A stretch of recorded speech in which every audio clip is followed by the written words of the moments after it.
Hello students, मैं Abhishek Kumar Jain. Welcome to Unacademy.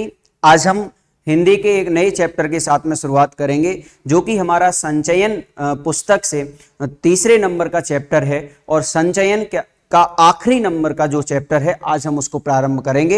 एक ऐसे परिवार के बारे में, एक ऐसे दो परिवार जो एक मुस्लिम संप्रदाय को जानते हैं और एक ऐसा परिवार जो हिंदू परंपरा को जानता है। दोनों ही परंपरा के दो मित्र जो आपस में बहुत घनिष्ठ मित्र बन जाते हैं, उनके बारे में आज हम पढ़ेंगे, जिसका नाम टोपी शुक्ला और दूसरे का इप्फन।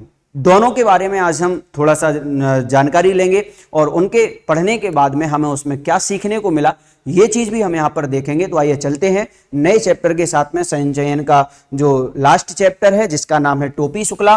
और हम अब टोपी शुक्ला के बारे में समझें, उसके पहले हम समझेंगे इस चैप्टर को लिखने वाले जो हैं साहब राही मासूम रजा, इन्होंने किस तरह से इस चैप्टर को लिखा और उनके बारे में हम थोड़ा सा समझते हैं। राही मासूम रजा साहब का जन्म 1 सितंबर 1927 को पूर्वी उत्तर प्रदेश के गाजीपुर के गंगोली गांव में हुआ।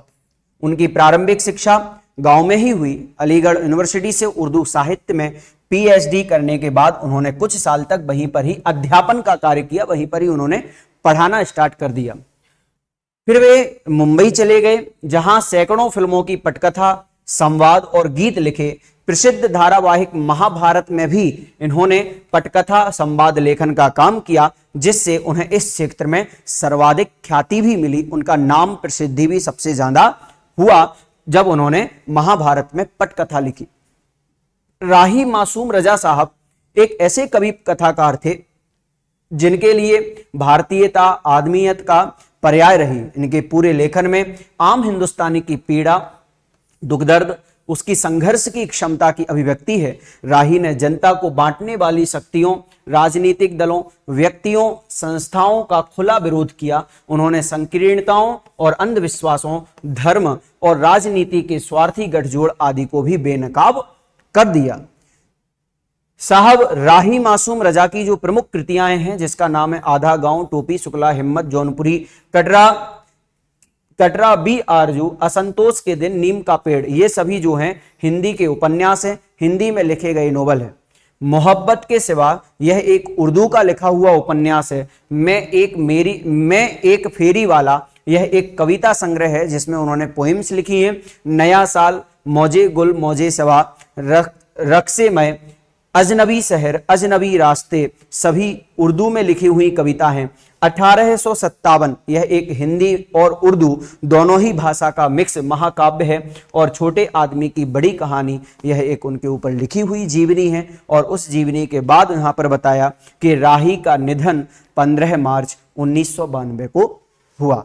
तो इस समय जो हम पढ़ने वाले हैं, राही मासूम रजा साहब की कृति उपन्यास जो है टोपी शुक्ला, और उस टोपी शुक्ला के बारे में आज हम पढ़ेंगे, जिसका पूरा नाम बलभद्र नारायण शुक्ला है। उनके बारे में आज हम थोड़ी सी जानकारी जरूर लेंगे। चलते हैं इप्फन के बारे में कुछ जान लेते हैं, क्योंकि इसमें बताया गया है कि टोपी शुक्ला का जो एक घनिष्ठ मित्र है, परम मित्र है, उसका नाम है इप्फन। और उसकी दोस्ती कैसे हुई, किस तरह से वो दोनों जुड़े, वो सारी कहानी जो है आज इसमें बताई जाएगी।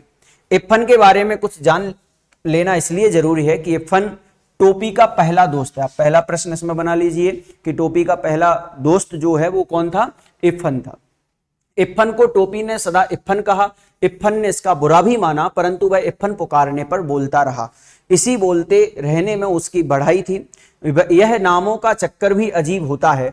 उर्दू और हिंदी एक ही भाषा, हिंदवी के दो नाम हैं, परंतु आप खुद देख लीजिए कि नाम बदल जाने पर कैसे कैसे घपले हो जाते हैं। नाम कृष्ण हो तो उसे अवतार कहते हैं, मोहम्मद हो तो पैगंबर कहा जाता है, लेकिन नामों के चक्कर में पढ़कर लोग यह भूल गए कि दोनों ही दूध देने वाले जानवर चराया करते थे और दोनों ही पशुपति गोवर्धन और बृज कुमार थे। इसलिए तो कहता हूं कि टोपी के बिना इप्फन और इप्फन के बिना टोपी ना केवल यह है कि अधूरे हैं, बल्कि बेमानी है। मतलब ऐसा नहीं है कि वो अधूरे हैं एक दूसरे के बिना। इतनी सी बात समझ लेना कि उनको अगर हमने अकेले कह दिया तो ये हमारी बेईमानी रही उनके लिए कि हमने उनके साथ गलत कह कर दिया। इसलिए इप्फन के घर चलना जरूरी है और यह देखना जरूरी है कि उसकी आत्मा के आंगन में कैसी हवाएं चल रही हैं और परंपराओं के पेड़ पर कैसे फल आ रहे हैं, क्योंकि दोनों ही जो है पारिवारिक परंपराओं से ग्रसित हैं। दोनों के परिवार में अलग अलग परंपराएं चलती हैं, तो उन सारी परंपराओं को हम जानते हुए इस चैप्टर को समझेंगे। इप्फन की कहानी भी बहुत लंबी है, परंतु हम लोग टोपी की कहानी कह सुन रहे हैं, इसलिए मैं इप्फन की पूरी कहानी नहीं सुनाऊंगा, बल्कि केवल उतनी ही सुनाऊंगा जितनी टोपी की कहानी के लिए जरूरी है, जो हम आज पढ़ने वाले हैं। मैंने इसे जरूरी जाना कि इप्फन के बारे में आपको कुछ बता दूं, क्योंकि इप्फन आपको इस कहानी में जगह जगह पर दिखाई देगा। ना टोपी इप्फन की परछाई है और ना इप्फन टोपी की। ये दोनों दो आजाद व्यक्ति हैं। इन दोनों व्यक्तियों का डेवलपमेंट यानी कि विकास एक दूसरे से आजाद तौर पर हुआ। इन दोनों को दो तरह की घरेलू परंपराएं मिली। दो तरह की इसलिए कहा गया क्योंकि इप्फन जो है वो इस्लाम परंपरा को मानने वाला है और टोपी जो है वो वैष्णव परंपरा को मानने वाला है। इसलिए यहां पर कहा गया कि दोनों ही अलग अलग घरेलू परंपराओं से जुड़े हुए हैं। इन दोनों ने जीवन के बारे में अलग अलग सोचा, फिर भी इप्फन टोपी की कहानी का एक अटूट हिस्सा है जो कभी टूट नहीं सकता, ऐसा अटूट हिस्सा है। यह बात बहुत महत्वपूर्ण है कि इप्फन टोपी की कहानी का एक अटूट हिस्सा है। मैं हिंदू मुस्लिम भाई भाई की बात नहीं कर रहा। मैं यह बेवकूफ़ी क्यों करूं? क्या मैं रोज अपने बड़े या छोटे भाई से यह कहता हूं कि हम दोनों भाई भाई हैं? यदि मैं नहीं कहता तो क्या आप कहते हैं? हिंदू मुसलमान अगर भाई भाई हैं तो कहने की जरूरत नहीं, यदि नहीं है तो कहने से क्या फर्क पड़ेगा? मुझे कोई चुनाव तो लड़ना नहीं। मैं तो एक कथाकार हूं, कथा लिखने वाला हूं और एक कथा सुना रहा हूं। मैं टोपी और इप्फन की बात कर रहा हूं। ये इस कहानी के दो चरित्र हैं। एक का नाम बलभद्र नारायण शुक्ला और दूसरे का नाम सैयद जरगाम मुर्तजा। ये दो नाम हैं और इन दोनों नामों से यानी कि टोपी यानी एक को टोपी कहते हैं और दूसरे को इप्फन कहा गया।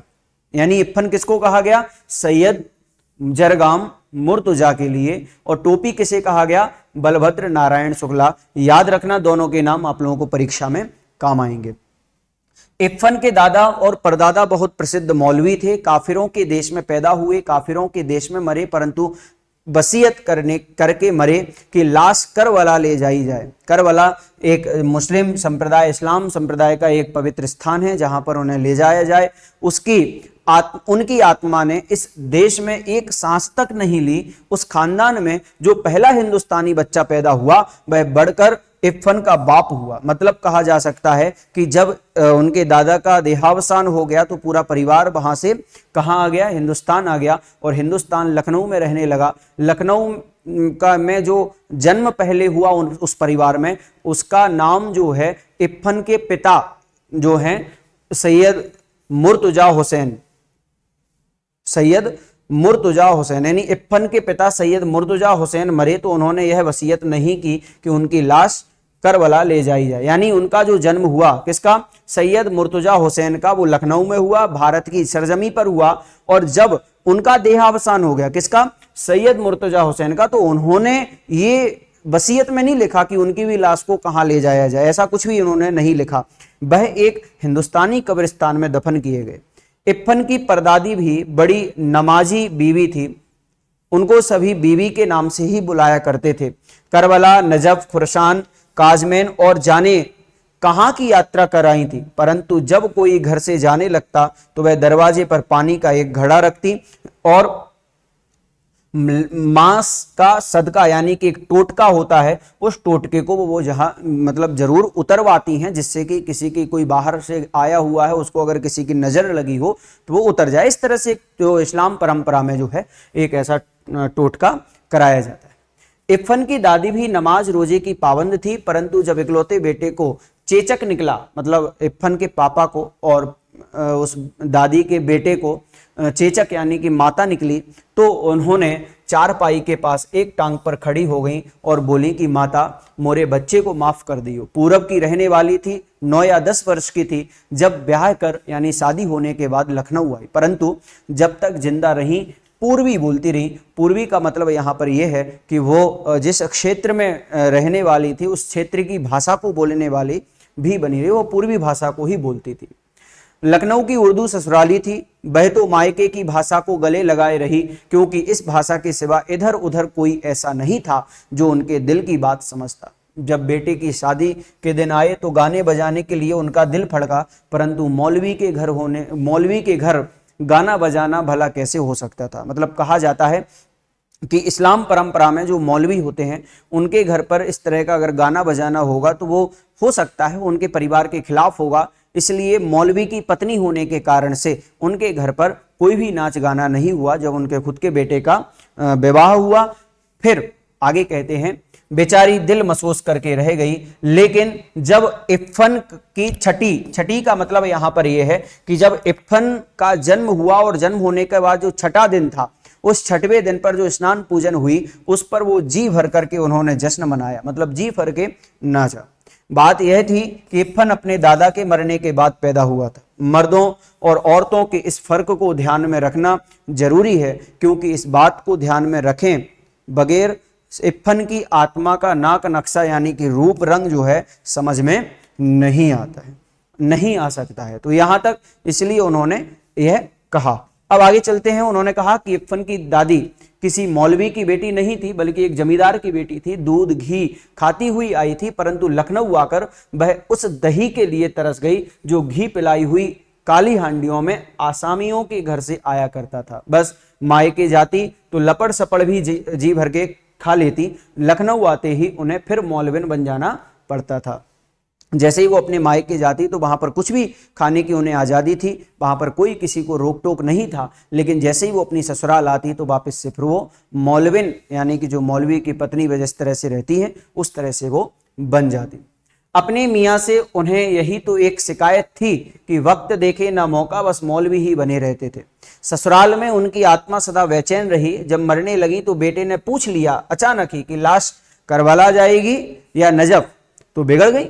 बोली, ये बेटा जौन तू से हमारी लाश न संभाली जाए तो हमरे घर भेज दियो। मतलब उन्होंने कहा, मतलब गुस्से में कह दिया। स्वाभाविक सी बात है, कोई जीवित हो उसको मरने की बात कहा जाए तो गुस्से में आ जाएगा। तो उन्होंने ऐसे ही कह दिया कि भाई अगर तुमसे मेरी लाश संभाली नहीं जाए तो ऐसा करना, मेरे मायके भेज देना।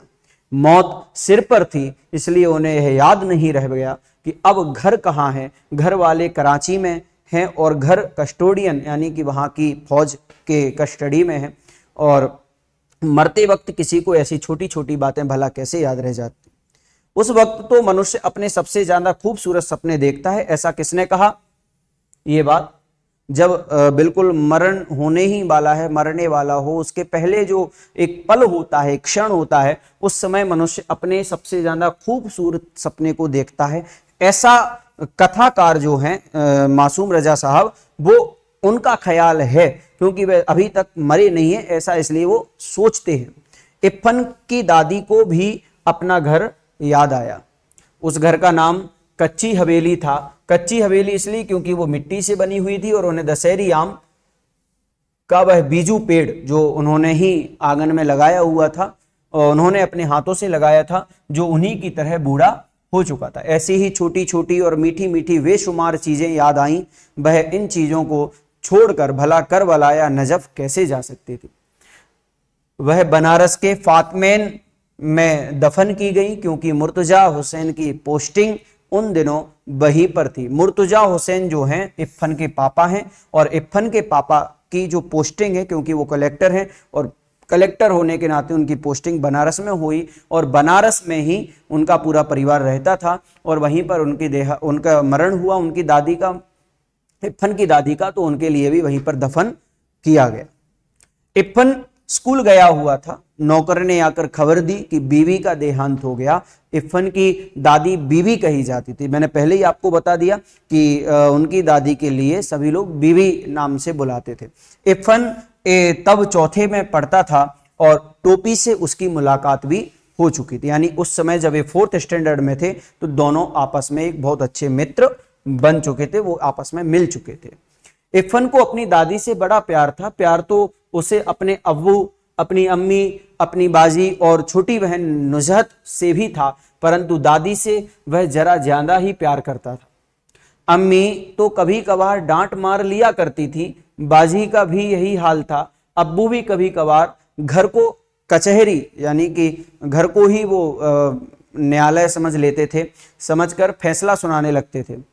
नुजहत को जब मौका मिलता उसकी कापियां पर तस्वीरें बनाने लगती थीं। बस एक दादी थी जिन्होंने कभी उसका दिल नहीं दुखाया। वह रात को भी उसे बहराम डाकू, अनार परी, 12 बुर्ज, अमीर हमजा, गुल वकावली, हातिम ताई, पंचफुला रानी की कहानियां भी सुनाया करती थी उसकी दादी।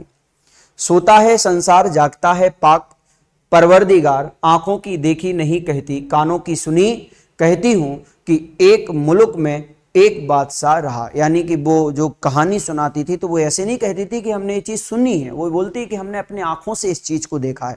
तो इस तरह से वो अपनी कहानी को प्रारंभ कर देती। दादी की भाषा पर वह कभी नहीं मुस्कुराया। उसे तो अच्छी भली लगती थी परंतु अब्बू नहीं बोलने देते थे, और जब वह दादी से इसकी शिकायत करता तो वह हंस पड़ती।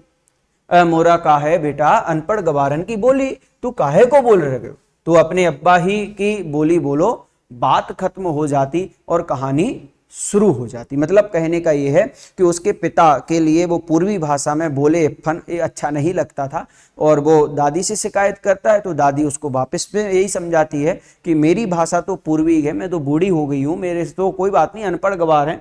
तो इसलिए वो बोलती है कि मेरी बात छोड़ो, जो पापा बोलते हैं वैसा काम करो। तऊ बादशाह का किहिस की तुरंत एक ठो हिरन मार लेवा।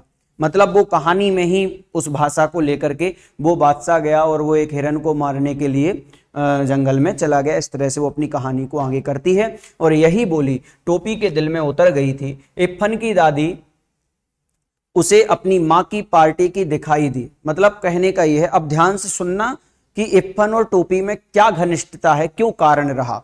जो देखें कि सबसे पहली बात तो जब वो कहानी सुनाया करती थी तो यही बोली यानी जो उसकी दादी बोलती है यही बोली टोपी के दिल में भी उतर गई। मतलब क्योंकि उसके घर पर आना जाना बना रहा, तो आना जाना बना रहने के कारण से इफ्फन की दादी से टोपी शुक्ला ने भी कहानियां सुनी है, तो उसके दिल में वो भाषा बस गई। इस शायद ये कारण भी रहा होगा कि इफ्फन की दादी उसे अपनी माँ की पार्टी की दिखाई दी। अपनी दादी से तो उसे नफरत थी, नफरत जाने कैसी भाषा बोलती थी। इफ्फन के अब्बू और उसकी भाषा एक थी। वह जब इफ्फन के घर जाता तो उसकी दादी ही के पास बैठने की कोशिश करता। इफ्फन की अम्मी और वाजी से यह बातचीत करने की कभी कोशिश ही न करता। वे दोनों अलबत्ता उसकी बोली पर हंसने के लिए उसे छेड़ती, परंतु जब बात बढ़ने लगती तो दादी बीच बचाव करवा देती थी। उस समय फिर दादी जो है वो बीच में बोल जाया करती, क्योंकि अगर दोनों में लड़ाई हुई, बातचीत बढ़ी तो ये थोड़ा सा ठीक नहीं रहेगा, इसलिए वो बीच में बोल देती कि ते काहे को जाते उन सफन से पास मुंह पिटावे को झाड़ू मारे, चल इधर आ। मतलब वो ये कहती है कि तू क्यों उनके साथ में जाता है, तू इधर आ जा मेरे पास। वह डांट कर कहती, परंतु हर शब्द शक्कर का खिलौना बन जाता, अमावट बन जाता, यानी कुछ मिठास उसमें आ जाती है, तिलवा बन जाता, तिली के लड्डू के समान, और वह चुपचाप उनके पास चला जाता। तोरी अम्मा का कर रही, कौन बोल रहा है, दादी टोपी से बोलती कि तोरी अम्मा का कर रही। तो दादी हमेशा यही से बात शुरू करती। पहले तो वह चकरा जाता कि यह अम्मा क्या होता है, फिर वह समझ गया कि माता जी को कहते हैं। यह शब्द उसे अच्छा लगा, अम्मा।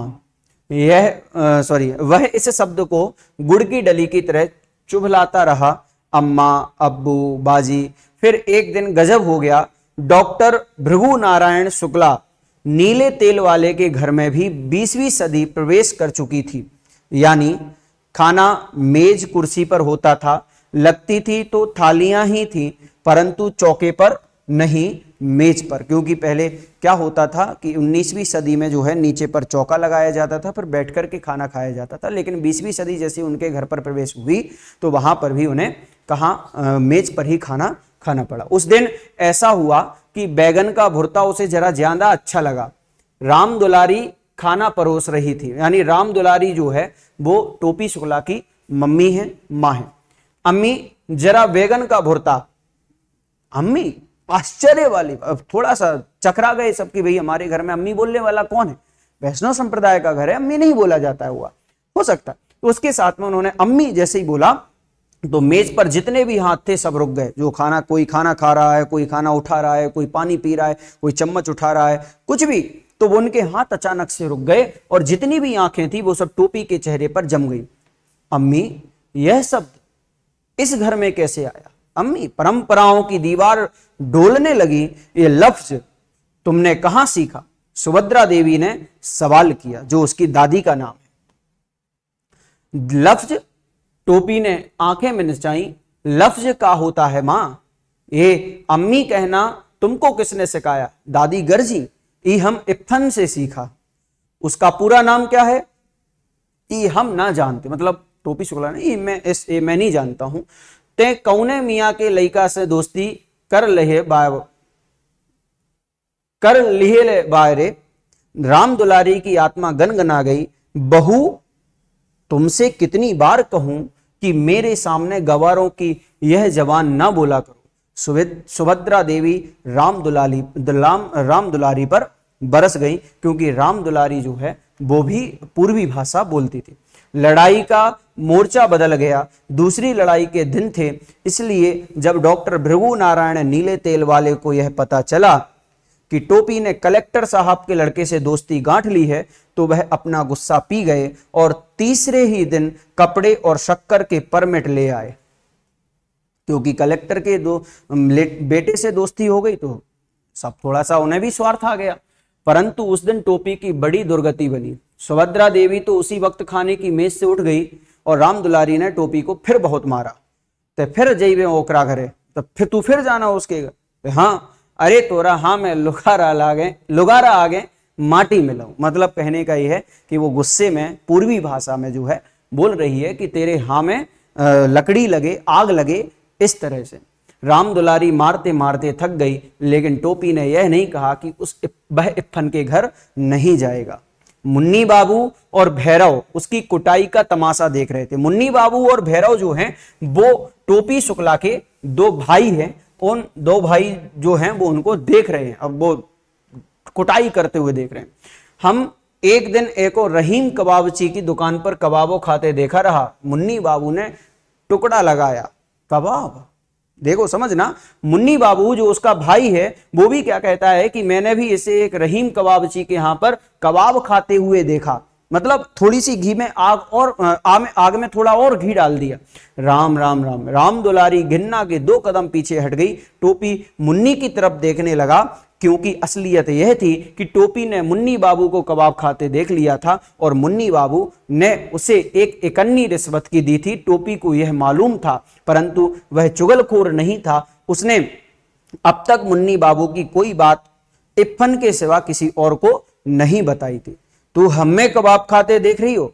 ना देखा रहे ओह दिन, मुन्नी बाबू ने ऐसा कहा। वो कहता है कि तुमने मुझे खाते हुए देखा? तो मुन्नी बाबू ने कहा कि हाँ, नहीं देखा क्या, उस दिन खा तो रहे थे। इस तरह से वो जवाब दिया। तो तुमने उसी दिन क्यों नहीं बताया? सुभद्रा देवी ने ऐसा सवाल किया। उसकी दादी ने बोला कि भाई तो फिर उस दिन क्यों नहीं बताया जब खाते हुए देखा? ये झुट्टा है दादी, टोपी ने कहा। टोपी शुक्ला ने कहा तो झूठ बोल रहा है। उस दिन टोपी बहुत उदास रहा। वह अभी इतना बड़ा नहीं हुआ था कि झूठ और सच के किस्से पे पड़ता, और सच्ची बात तो यह है कि वह इतना बड़ा कभी नहीं हो सका। उस दिन तो वह इतना पिट गया था कि उसका सारा बदन दुख रहा था। वह बस लगातार एक ही बात सोचता रहा कि अगर एक दिन के वास्ते वह मुन्नी बाबू से बड़ा हो जाता, मतलब एक दिन के लिए ही सही, मुन्नी से थोड़ा सा बड़ा हो जाता, क्योंकि मुन्नी से छोटा था वो, मुन्नी उसका बड़ा भाई था, बड़ा हो जाता तो समझ लेता उनसे। परंतु मुन्नी बाबू से बड़ा हो जाना उसके बस में तो था नहीं। वह मुन्नी बाबू से छोटा पैदा हुआ था और उनसे छोटा ही रहा। दूसरे दिन वह जब स्कूल में इफ्फन से मिला तो उसने उसे सारी बातें बता दी। दोनों ज्योग्राफिया का घंटा छोड़कर सरक गए। मतलब उस समय जियोग्राफी पढ़ाई जा रही थी और उस पीरियड को वो छोड़ के वहां से निकल आए और पंचम की दुकान से इफ्फन ने केले खरीदे। मतलब वहां पर ही एक दुकानदार है जिसका नाम है पंचम, उसकी दुकान से उन्होंने केले खरीदे। और बात यह थी कि टोपी फल के अलावा और किसी चीज को हाथ नहीं लगाता था। ऐसा ना हो सकता का कि हम लोग दादी बदल लें। मतलब किसने बोला? टोपी ने कहा कि क्या ऐसा नहीं हो सकता कि हम लोग दादी बदल लें, कि मेरी दादी तुम्हारे यहाँ, तुम्हारी दादी हमारे यहाँ आ जाए। तोहरी दादी हमरे घर आ जाए और औरी हमरी तोहरे घर चली जाए। हमरी दादी तो बोलियो तू ही लोगन को बोल थी, मतलब उस समय दादी का जो बोली थी वो उस समय की थी। यह नहीं हो सकता, इफ्फन ने ऐसा कहा। अब्बू यह बात नहीं मानेगी और मुझे कहानी कौन सुनाएगा? तुम्हारी दादी तो 12 बुर्ज की कहानी आती है। किसने कहा? इफ्फन ने कहा। तू हमें एक ठो दादियों ना दे सकते हो? टोपी ने खुद अपने दिल के टूटने की आवाज सुनी। जो मेरी दादी है वह मेरे अब्बू की अम्मा भी तो है, इफ्फन ने कहा। यह बात टोपी की समझ में आ गई। तुम्हारी दादी मेरी दादी की तरह बूढ़ी होंगी? बोले हाँ। तो फिक्र ना करो, इफ्फन ने कहा। मेरी दादी कहती हैं कि बूढ़े लोग मर जाते हैं, हमारी दादी ना मरी है। मरेगी कैसे नहीं? क्या मेरी दादी झूठी है? इस बीच में भी उनके बीच में थोड़ी सी बहस हो गई। फिर आगे चलते। ठीक उसी वक्त नौकर आया और पता चला कि इफ्फन की दादी मर गई। मतलब वो अपने आपस में स्कूल में बात कर रहे हैं और उसी समय ही नौकर आया और उसने बताया कि भाई इफ्फन की दादी जो है वो मर गई है। तो इफ्फन चला गया, टोपी अकेला रह गया। वह मुंह लटकाए हुए जिम्नेजियम में चला गया। बूढ़ा चपरासी एक तरफ बैठा बीड़ी पी रहा था। वह एक कोने में बैठकर रोने लगा। शाम को वह इफ्फन के घर गया तो वहां सन्नाटा था, घर भरा हुआ था। रोज जितने लोग हुआ करते थे उससे ज्यादा ही लोग थे, क्योंकि कलेक्टर के घर में दादी का देहावसान हुआ है तो सब लोग देखने बैठने उठने आते हैं, तो बहुत सारे लोग थे। परंतु एक दादी के ना होने से टोपी के लिए घर खाली हो चुका था, जबकि उसे दादी का नाम तक नहीं मालूम था। उसने दादी के 1000 कहने के बाद भी उनके हाथ की कोई चीज नहीं खाई थी। प्रेम इन बातों का पाबंद नहीं होता। टोपी और दादी में एक ऐसा ही संबंध हो चुका था। इफ्फन के दादा जीवित होते तो वह भी इस संबंध को बिल्कुल उसी तरह ना समझ पाते जैसे टोपी के घर वाले नहीं समझ पाए थे। बहुत इमोशनल अटैचमेंट उनका हो गया था। दोनों अलग अलग अधूरे थे, एक ने दूसरे को पूरा कर दिया था। दोनों प्यासे थे, एक ने दूसरे को प्यास बुझा दी थी। दोनों अपने घरों में अजनबी और भरे घर में अकेले थे। दोनों ने एक दूसरे का अकेलापन मिटा दिया। एक 72 वर्ष का तो दूसरा 8 साल का था। तोरी दादी की जगह हमारी दादी मर गई होती तो ठीक भया होता, ऐसा टोपी ने इफ्फन को पुरसा दिया। मतलब ऐसा इफ्फन को टोपी शुक्ला ने कह दिया कि भाई अगर तेरी दादी की जगह मेरी दादी अगर मर गई होती तो सही रहता। तो इस तरह से जो है उन्होंने कहा। इफ्फन ने कोई जवाब नहीं दिया, उसे इस बात का जवाब आता ही नहीं था। दोनों दोस्त चुपचाप रोने लगे और रोते रोते टोपी ने 10 अक्टूबर सन 45 को कसम खाई कि अब वह किसी ऐसे लड़के से दोस्ती नहीं करेगा जिसका बाप ऐसी नौकरी करता हो जिसमें बदली होती हो। बदली का मतलब होता है ट्रांसफर। बदली का मतलब ट्रांसफर होना, या कहा जा सकता है कि जो तबादला होता है एक जगह से दूसरी जगह पर, वो हो।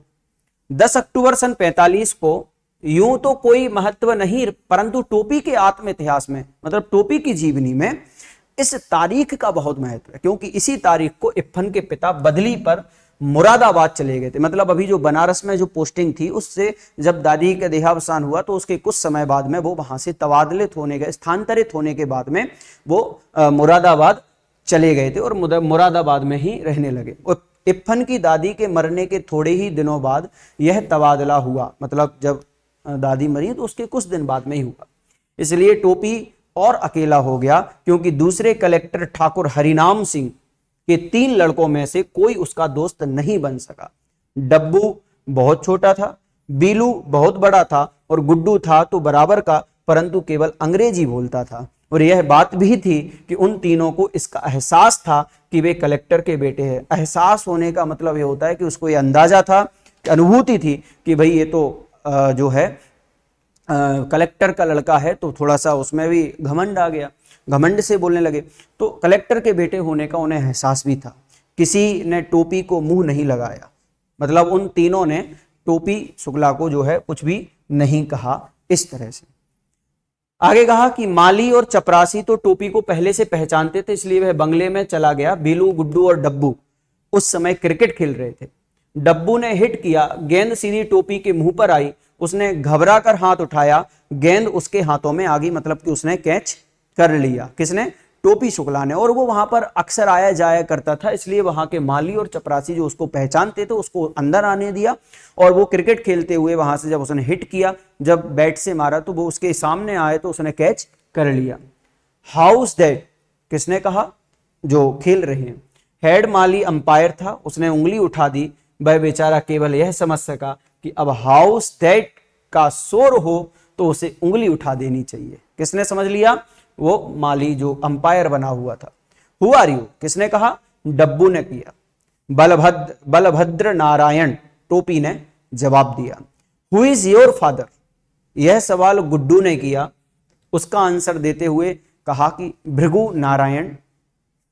ये मतलब थोड़ा सा सोचते, बिलू जो है वो थोड़ा सा सोचते हैं। अंपायर को आवाज दी कि भृगु नारायण कौन है? एनी ऑफ अवर चपरासी, मतलब कोई और दूसरा चपरासी? तो बोले नहीं साहब। कौन बोल रहा है? अंपायर जो माली बना हुआ है।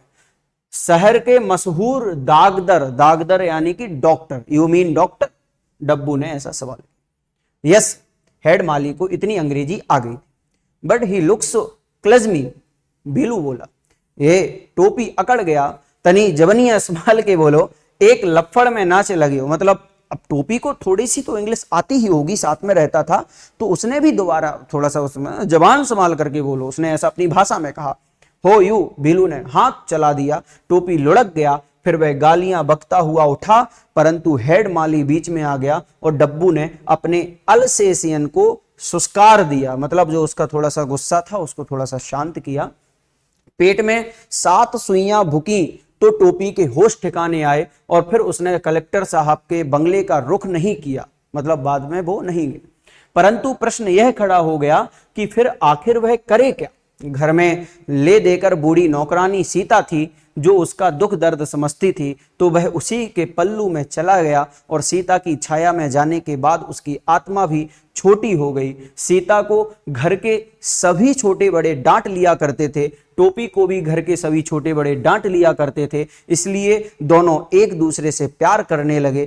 टेक मत किया करो बाबू, मतलब इस तरह से उन्होंने एक रात जब मुन्नी बाबू और भैरव का दाज करने पर वह बहुत पिटा तो सीता ने उसे अपनी कोठरी में ले जाकर समझाना शुरू कर दिया। मतलब जो वहां उस की नौकरानी है उसने उन्हें समझाना शुरू कर दिया।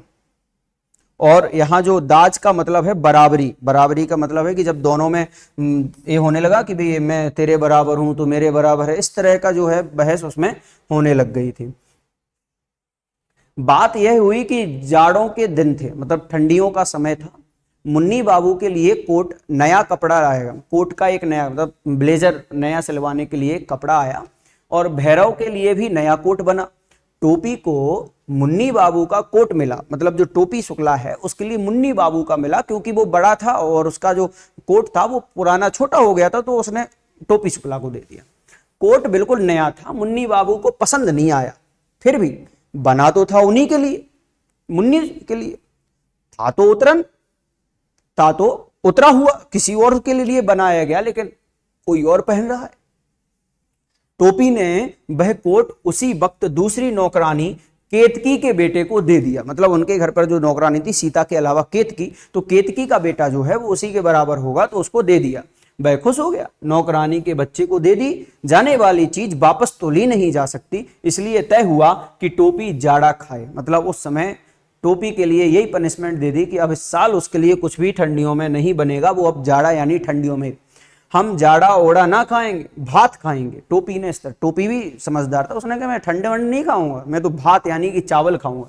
आपको यो ना मालूम कि जूता खाया न जात पहिना जात, मतलब किसने कहा? सुभद्रा देवी ने पहले कहा तुम जूते खाओगे। क्यों कहा? क्योंकि जब उसने कहा कि मैं कोई जाड़ा आड़ा नहीं खाऊंगा, मैं तो भात खाऊंगा, तो उसकी दादी ने बोला कि तुम जूते खाओगे, तो उन्होंने फिर जवाब दिया टोपी शुक्ला ने कि आपको यो ना मालूम, मतलब आपको इतना भी नहीं पता कि जूता खाया नहीं जाता है, पहना जाता है, तो दादी से बदतमीजी करते हो, ऐसा मुन्नी बाबू ने बिगड़ कर कहा। तो कहा हम इनकी पूजा करें, मतलब किसने कहा? फिर मुन्नी बाबू बोलता है कि तुम दादी से बहस कर रहे हो। तो फिर टोपी शुक्ला ने कहा कि तो क्या मैं इनकी पूजा करूं? फिर क्या था, दादी ने आसमान सिर पर उठा लिया। राम दुलारी जो टोपी शुक्ला की माँ है उसने उसे पीटना शुरू कर दिया। तू 10वां में पहुंच गई लवाड़। सीता ने कहा, तुम्हें दादी से टर्राव के त ना तो चाही किनो ऊ तोहार दादी बाड़िन। मतलब ये कहने का मतलब ये है कि वो राम दुलारी जो उसकी माँ है उसको मारने लगी, धपकाने लगी। तो उसको मारने के साथ साथ उसने कहा कि तू 10वीं क्लास में आ गया है, 10th क्लास में आ गया है, लेकिन अभी भी तूने कुछ भी नहीं कहा। तो सीता ने, यानी कि जो उसकी नौकरानी, उसने कहा कि तुझे दादी से टर्राव के क्या चाहिए, मतलब दादी से इतनी बहस करने की क्या जरूरत थी, तो हर दादी, तुम्हारी दादी बड़ी है। सीता ने तो बड़ी आसानी से कह दिया कि वह 10वें में पहुंच गया है, परंतु यह बात इतनी आसान नहीं थी। 10वें में पहुंचने के लिए उसे बड़े पापड़ बेलने पड़े। 2 साल तो वह फेल ही हुआ। 9वीं में तो वह सन 49 ही में पहुंच गया था, परंतु 10वीं में वह सन 52 में पहुंच सका। जब वह पहली बार फेल हुआ तो मुन्नी बाबू इंटरमीडिएट में फर्स्ट आए और भैरव छठी में। सारे घर ने उसे जवान की नोक पर रखा, मतलब सब लोग उसकी प्रशंसा करते। वह बहुत रोया। बात यह नहीं थी कि वह गाउदी था, मतलब वो फेल हुआ, वह काफी तेज था, परंतु उसे कोई पढ़ने ही नहीं देता था। मतलब वो ये बोल रहा था कि भाई मुझे कोई पढ़ने ही नहीं देता है, भाई मैं पढ़ूं तो पढ़ूं कैसे, पास कैसे हूं। वो फेल हो गया, उसे दुख इस बात का नहीं है, लेकिन उसे कोई पढ़ने ही नहीं देता था, ये उसको सबसे बड़ा। जब वह पढ़ने बैठता, मुन्नी बाबू को कोई काम निकल आता या राम दुलारी को कोई ऐसी चीजें मंगवानी पड़ जाती तो नौकरों से नहीं मंगवाई जाती। यह सब कुछ ना होता तो पता चलता कि भैरव ने उसकी कॉपियों के हवाई जहाज उड़ा डाले हैं। दूसरे साल उसे टाइफाइड हो गया था। तीसरे साल वह 3rd डिवीजन से पास हो गया। यह 3rd डिवीजन कलंक के टीके की तरह उसके माथे से चिपक गया कि इसने 3rd डिवीजन से पास किया। परंतु हमें उसकी मुश्किलों को भी ध्यान में रखना चाहिए। सन 49 में वह अपने साथियों के साथ था, वह फेल हो गया, साथी आगे निकल गए, वह रह गया। सन 50 में उसे उसी दर्जे में उन लड़कों के साथ बैठना पड़ा जो पिछले साल 8वें में थे। पीछे वालों के साथ एक ही दर्जे में बैठना कोई आसान काम नहीं है।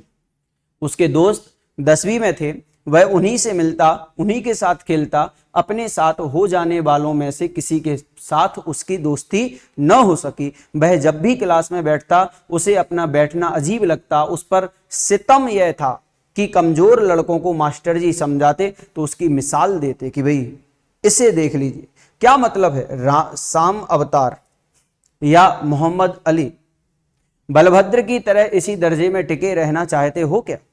यह सुनकर सारा दर्जा हंस पड़ता। हंसने वाले वे होते जो पिछले साल 8वें में थे। वह किसी न किसी तरह इस साल को झेल गया, परंतु जब सन 51 में भी उसे 9वें दर्जे में ही बैठना पड़ा तो वह बिल्कुल ही भी गीली मिट्टी का लौंदा हो गया, क्योंकि अब तो 10वें में भी कोई उसका दोस्त नहीं रह गया था। मतलब अब वो जब 10वीं में जाएगा तो भी उसका कोई दोस्त नहीं होगा, क्योंकि वो 9वीं कक्षा में भी उन्हीं के साथ बैठा हुआ था जो 8वीं से आए हुए थे, जो उसके कोई भी दोस्त नहीं बन पाए थे। 8वीं वाले 10वें में थे, 7वीं वाले उसके साथ। उनके बीच में वह अच्छा खासा बूढ़ा दिखाई देता था। वह अपने भरे पूरे घर ही की तरह अपने स्कूल में भी अकेला हो गया था।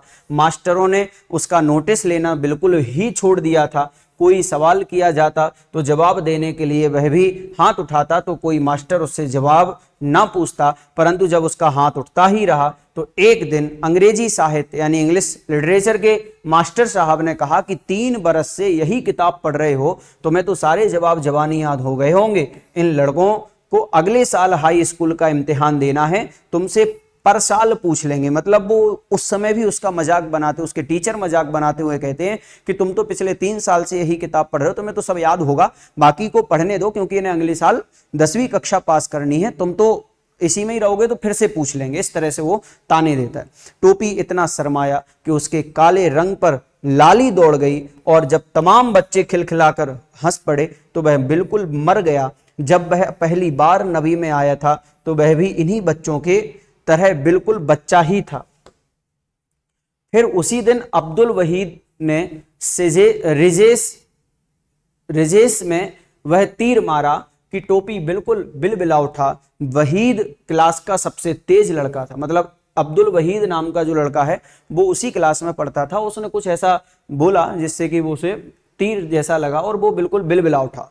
और वहीद उसी क्लास में पढ़ने वाला एक तेज लड़का, बिल्कुल अच्छा मॉनिटर भी था। और सबसे बड़ी बात यह थी कि लाल तेल वाले डॉक्टर सरफुद्दीन का बेटा था। उसने कहा, बलभद्र अबे तो हम लोगन में का घुसता है, 8th वालन से दोस्ती कर, हम लोग तो निकल जाएंगे, बाकी तुम्हें तो उन्हीं सबन के साथ रहे को हुई है। मतलब कहने का यह है कि जो वो तेज मॉनिटर लड़का था उसने कहा कि देख बलभद्र, तू अब 8वीं कक्षा वालों से दोस्ती कर, क्योंकि वो अब तेरे साथ आएंगे, हम लोग तो सब आगे निकल जाएंगे।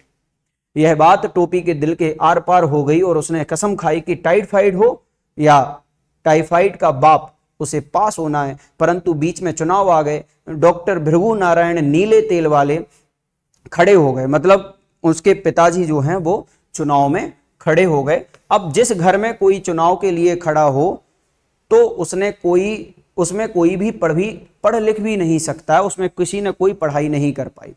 वह तो जब डॉक्टर साहब की जमानत जब्त हो गई तब घर में जरा सन्नाटा हुआ और टोपी ने देखा कि इम्तिहान सिर पर खड़ा है। वह पढ़ाई में जुट गया, परंतु ऐसे वातावरण में क्या कोई पढ़ सकता था, इसलिए उसका पास ही हो जाना बहुत था। वाह दादी बोली, भगवान नजरे बद से बचाए। मतलब फिर उसकी दादी बोली कि इसे नजर लगने से बताए, रफ्तार अच्छी है।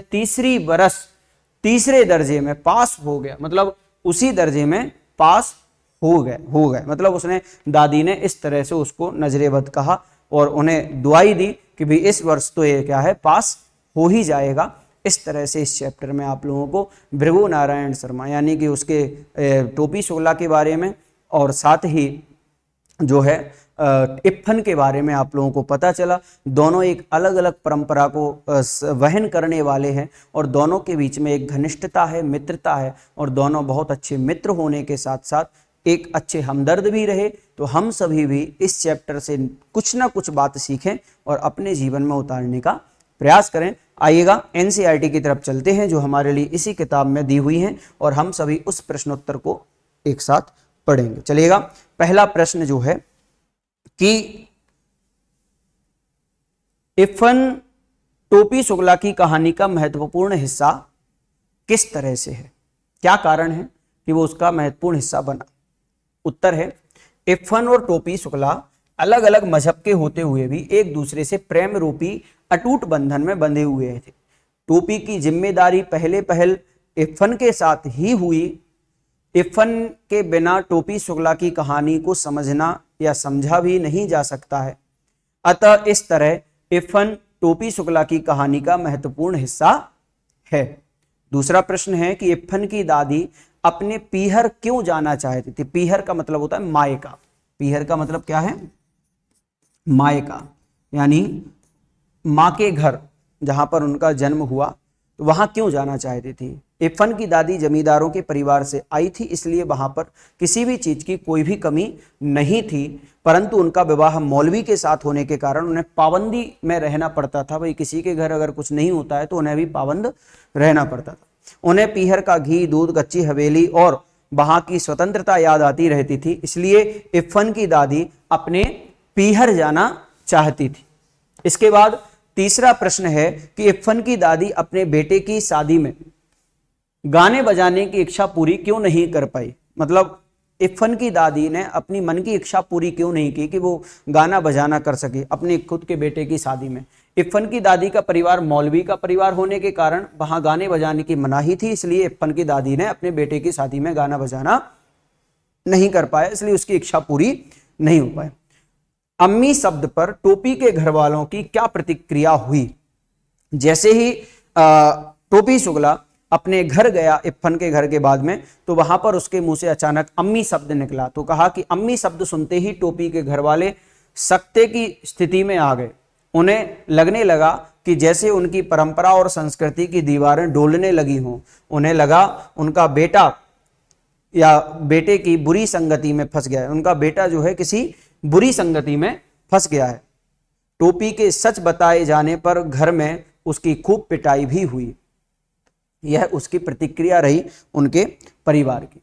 10 अक्टूबर सन 45 का दिन टोपी के जीवन में क्या महत्व रखता है? इसका उत्तर बहुत सिंपल सा है कि भी जो इफ्फन है उसका दोस्त, उसके पिता का तबादला जो है वो उस दिन हुआ था, ये इसलिए उनके लिए विशेष महत्व रखता है कि 10 अक्टूबर सन 45 का दिन टोपी शुक्ला के जीवन में एक विशेष महत्व रखता है, क्योंकि उस दिन टोपी के मित्र इफ्फन के पिता का तबादला हो गया था। उसका मित्र उसे छोड़कर मुरादाबाद चला गया था और इसी दिन उसने कसम खाई कि वह तबादला होने वाले मित्र के साथ दोस्ती नहीं करेगा। जिसके पिता का तबादला होगा मैं उसके साथ कभी दोस्ती नहीं करूंगा। इसी दिन से टोपी अकेला भी हो गया और बाद में वह किसी से दोस्ती भी नहीं कर पाया। छठा प्रश्न है कि टोपी ने इफ्फन से दादी बदलने की बात क्यों कही? क्योंकि टोपी की दादी का स्वभाव सख्त और अनुशासन प्रिय था। वे हमेशा टोपी को डांटती रहती थी और फटकारती रहती थी। उसके विपरीत इफ्फन की दादी असीम प्यार से भरी हुई थी। वे कभी बच्चों को डांटती नहीं थी, उसे बड़े प्यार से अपने पास बैठाकर बातें करती थी। इसलिए टोपी ने दादी के इसी स्नेहपूर्ण स्वभाव के कारण इफ्फन से दादी बदलने की बात कही। 7वां नंबर प्रश्न है कि पूरे घर में इफ्फन को अपने दादी से ही विशेष स्नेह क्यों था? मतलब इफ्फन को अपनी दादी से ही विशेष स्नेह क्यों रहा? कारण यह है कि पूरे घर में इफ्फन को अपनी दादी से विशेष स्नेह इसलिए था क्योंकि पूरे घर में कभी न कभी उसे कोई डांट देता था, परंतु उसकी दादी उसे कभी नहीं डांटती थी। वे उसे अच्छी कहानियां भी सुनाया करती थी, इसलिए इफ्फन को अपनी दादी से विशेष स्नेह था। इफ्फन की दादी के देहांत यानी कि मरण के बाद टोपी को उसका घर खाली सा क्यों लगा? क्योंकि एक पूरे घर में इफ्फन की दादी ही थी जिससे टोपी प्रेम के अटूट बंधन में से जुड़ गया था। वे हमेशा उसे अपने पास बैठाकर उससे बातें करती थी। अब उनके चले जाने के बाद उसे कोई भी दादी की तरह प्यार से बोलने वाला उस घर में बचा नहीं था। इसलिए इफ्फन की दादी के देहांत के बाद टोपी को उसका घर खाली सा लगने लगा था। 9वां प्रश्न है कि टोपी और इफ्फन की दादी अलग अलग मजहब और जाति के थे, पर एक अनजान अटूट रिश्ते से बंधे थे। इस कथन के आलोक में अपने विचार लिखिए। मतलब इस कथन को समझते हुए हमें खुद के विचार लिखने हैं। उत्तर है कि टोपी हिंदू धर्म का था और इफ्फन की दादी मुस्लिम। परंतु जब भी टोपी इफ्फन के घर जाता, दादी के पास ही बैठता। उनकी मीठी पूर्वी बोली उसे बहुत अच्छी लगती थी। दादी पहले अम्मा का हाल चाल पूछती। दादी उसे रोज कुछ ना कुछ खाने को देती, परंतु टोपी खाता नहीं था। अतः दोनों का रिश्ता जाति और धर्म से परे प्यार के धागे से बंधा हुआ था। यहाँ पर लेखक ने यह समझाने की कोशिश की या यहाँ पर उन्होंने ये समझाया कि जब रिश्ते प्रेम से बंधे होते हैं तो धर्म मजहब सभी जो हैं वो बेमानी के हो जाते हैं। 10वें नंबर का प्रश्न है कि टोपी 9वीं कक्षा में 2 बार फेल हो गया, बताइए। पहला ये है कि जहीन होने के बावजूद भी कक्षा में 2 बार फेल होने का क्या कारण थे। दूसरा ये कि जब एक ही कक्षा में 2-2 बार बैठने से टोपी को किन भावनात्मक चुनौतियों का सामना करना पड़ा। टोपी की भावनात्मक परेशानियों को मद्देनजर रखते हुए शिक्षा व्यवस्था में आवश्यक बदलाव सुझलाइए, मतलब बताइए। तो यहां पर ध्यान रखना कि ये जो तीसरे नंबर का कथन है ये आप लोगों के टेस्ट पेपर में एग्जाम में आता ही आता है। इसके ऊपर कोई ना कोई एक प्रश्न बनेगा ही बनेगा, ध्यान रखना। सबसे पहले था कि जहीन होने के मतलब बेइज्जत होने के बाद में कक्षा में 2 बार फेल होने के निम्न कारण थे कि पहला ये कि जब भी वह पढ़ने बैठता मुन्नी बाबू को कोई ना कोई काम निकल आता था और राम दुलारी कोई ऐसी चीज मंगवाती जो नौकर से नहीं मंगवाई जा सकती थी, जिससे उसे पढ़ने के लिए समय ही नहीं मिल पाता था। इस तरह वह फेल हो गया। दूसरे साल उसे मियादी यानी कि टाइफाइड बुखार हो गया था और पेपर नहीं दे पाया, इसलिए फेल हो गया था। ये 2 कारण रहे जिसके कारण से वो फेल हो गया जहीन होने के बाद। अब दूसरा बोलो, उन्होंने कहा कि एक ही कक्षा में 2 बार बैठने के बाद भी क्या क्या उन्हें चुनौतियां झेलनी पड़ी। तो दूसरे नंबर पे कहा कि एक ही कक्षा में 2 बार बैठने पर टोपी को कई भावनात्मक चुनौतियों का सामना करना पड़ा, जैसे वह अध्यापकों की हंसी का पात्र होता, क्योंकि कमजोर लड़कों के रूप में अध्यापक उसका ही उदाहरण दिया करते थे। फेल होने के कारण उसके कोई नए मित्र भी नहीं थे। मास्टर उसकी किसी भी बात पर ध्यान नहीं देते थे। वह किसी से शर्म के मारे खुलकर बात भी नहीं कर पाता था। ये उसकी भावनात्मक स्थिति रही, वो अपने इस दबाव में रहा।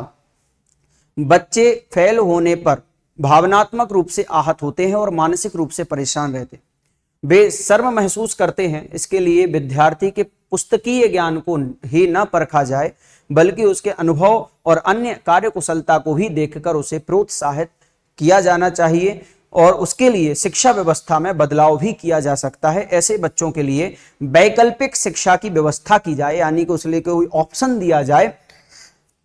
शिक्षकों को इस तरह के बच्चों को समझने के लिए उचित मनोवैज्ञानिक प्रशिक्षण दिया जाना चाहिए तथा परिवार वालों को उसकी भरपूर मदद करनी चाहिए, ना कि उसे कमजोर कहकर उस पर व्यंग कसने चाहिए। मतलब कहने का यह है कि हमें किसी भी तरह से ऐसे बच्चों के लिए भावनात्मक परिस्थितियां ना बिगड़ें, इसलिए उनको समझदारी से हैंडल करना चाहिए, उनको समझना चाहिए।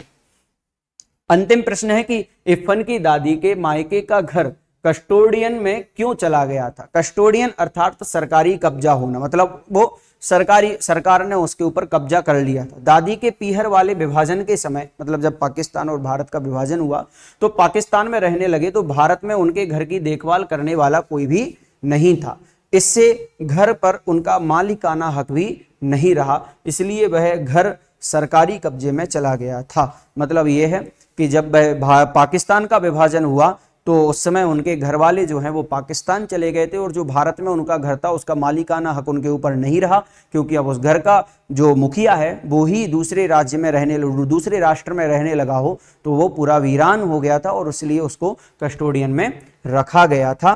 तो आज हमने जो इस चैप्टर को पढ़ा, इससे हमें दो चीज समझ में आई। सबसे पहली कि हमें मित्रता कैसी करनी है, दूसरी यह है कि हम लोगों के लिए पढ़ाई को कितना अच्छे से लेना है और कितने अच्छे तरीके से, अगर हम किसी कमजोर स्टूडेंट से मिलते हैं तो हमें उसके साथ वैसा व्यवहार करना चाहिए जिससे कि उसे किसी भी तरह की भावनात्मक स्थितियों से ना गुजरना पड़े, बल्कि उसे ये लगे कि उसकी सलाह या उसका सहयोग देने वाला भी उसके साथ कोई है। तो इस तरह हमें दूसरों का सहयोग करते हुए अपनी पढ़ाई भी करना है और दूसरे की भी पढ़ाई करवाना है। तो चलिए मिलते हैं एक और नए चैप्टर के साथ में। धन्यवाद। Let's crack it.